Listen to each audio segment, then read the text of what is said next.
யார் இந்த KPY Bala? Bala exposed. Bala வந்து ஒரு சர்வதேச கைக்கூலி, இவன் ஒரு ஸ்கேமு, இவன் மாட்டோன்னு நினைச்சா வாங்கடா அடிக்கலாம். இந்த வண்டி தான் அண்ணன் கேபிஒய் பாலா எனக்கு வாங்கி கொடுத்தது. இதை வந்து நிறைய பேர் என்ன சொல்றீங்க, வண்டி வந்து வாங்கி கொடுக்கல, பொய்யானது, நம்பர் பிளேட்லாம் மறைச்சிருக்காங்கன்னு அந்த மாதிரி சொல்றீங்க.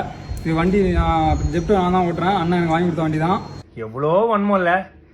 சரி ஓகே, நானும் வந்து இந்த 2 நாளா சரி ஓகே இது ஓகே இது இப்போ முடியும் அப்போ முடியும்னு பார்த்துட்டு இருந்தேன். ஒரே ஒரு படம் பண்ணேன். அந்த படத்துக்கு அப்புறம் இவ்வளோ வந்து ஏதாவது ஒன்று பண்ணுவாங்கன்னு எனக்கு சத்தியமா தெரியாது.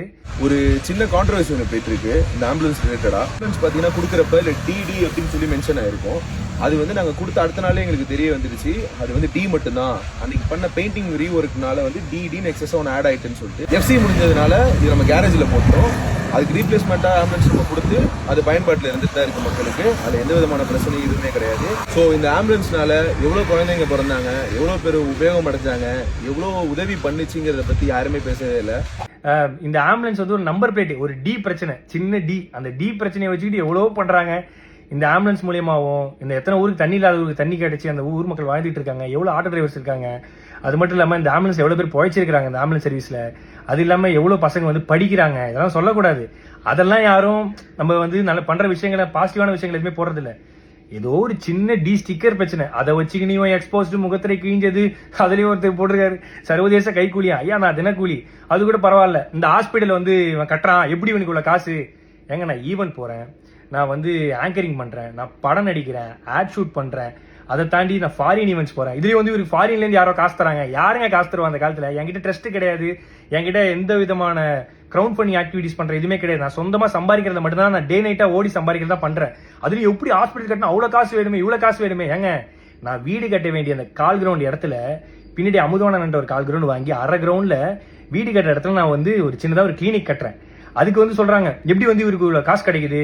ஏங்க இதே நான் வந்து ஒரு 1.5 கோடி ரூபாய்க்கு லக்ஸரி காரும் ஒரு அடுக்குமாடி வீடும் கட்டியிருந்தா உனக்கு எந்த பிரச்சனையும் வந்திருக்காரு நிறைய பேர் சொன்னாங்க. பட் அந்த அடுக்குமாடி வீடுக்கு பதிலாக அந்த ஹாஸ்பிட்டலும் இந்த லக்ஸரி காருக்கு பதிலாக ஆம்புலன்ஸ் வாங்கணும்னு நினைச்ச ஒரு விஷயத்தினால இவ்வளோ பிரச்சனை வருது. இப்போ கூட நான் வந்து எதுக்கு இந்த வீடியோ போடுறேன்னா, சரி ஓகே நேற்று இது முடிஞ்சிடும் நினைச்சேன். பட் இல்லை, இது வந்து முடிகிற மாதிரியே இல்லை. ஸோ அதனால தான் வந்து ஏன்னா நம்மளுடைய பேரை வந்து மக்கள் கிட்ட கலங்கடிக்கணுங்கிற ஒரு விஷயத்துக்காக இவ்வளோ விஷயங்கள் நடந்துட்டு இருக்கு. பரவாயில்ல. இப்போ நான் ஏன் வீடியோ போட்டேன்னா, இதை பார்த்து நிறைய மக்கள் வந்து நிறைய பசங்க வந்து ஐயோ இப்படிலாம் பண்ண இவ்வளோ பிரச்சனை இருக்குன்னு சொல்லிட்டு பின்வாங்கிடக்கூடாது. கடைசி வரைக்கும் அவங்களால முடிஞ்ச உதவி, ஏன்னா நம்மளை பார்த்து நிறைய பேர் பண்ணிட்டு இருக்காங்க. உண்மையாக வண்டி ரெஜிஸ்ட்ரேஷன் பண்ண புக்கு எல்லாமே இதெல்லாம் இருக்கு. அதுலேயும் வந்து வீடியோ எடுத்து யூடியூப்ல போட்டு சம்பாதிக்கிறான். நான் வீடியோ எடுத்து இன்ஸ்டாகிராம்ல தான் போடுறேன். இன்ஸ்டாகிராம்ல போட காசு கிடையாது. யூடியூப் சேனல் வச்சிருந்தா தான் காசு. என் யூடியூப் சேனல் கிடையாது. ஆனா என்னை பத்தி தப்பா பேசி யூடியூப்ல போட்டு தான் ஒரு சிலர் காசு சம்பாதிச்சிட்டு இருக்காங்க சமீபமா. ஸோ நான் என்ன சொல்றதுன்னு தெரியல. பாத்துக்கலாம். எவ்வளோ வன்மத்தை தாண்டி வாழ வேண்டியதா இருக்குன்னு இப்பதான் தெரியுது. பிரச்சனை இருக்குன்னு தான் நல்லது பண்றோம். ஆனா நல்லது பண்றதுல ஒரு பிரச்சனை இருக்கான்னு கேட்டா என்ன சொல்றதுன்னு தெரியல. நன்றி. இந்த 2 நாளா நான் படுற கஷ்டத்துக்கு எல்லாத்துக்கும் நன்றி. ஆனா நீங்க பண்றதெல்லாம் பார்த்து நான் ஓட மாட்டேன். எனக்குன்னு மக்கள் இருக்காங்க, அவங்களுக்காக நான் கடைசி வரையும் ஓடுவேன். தேங்க்யூ.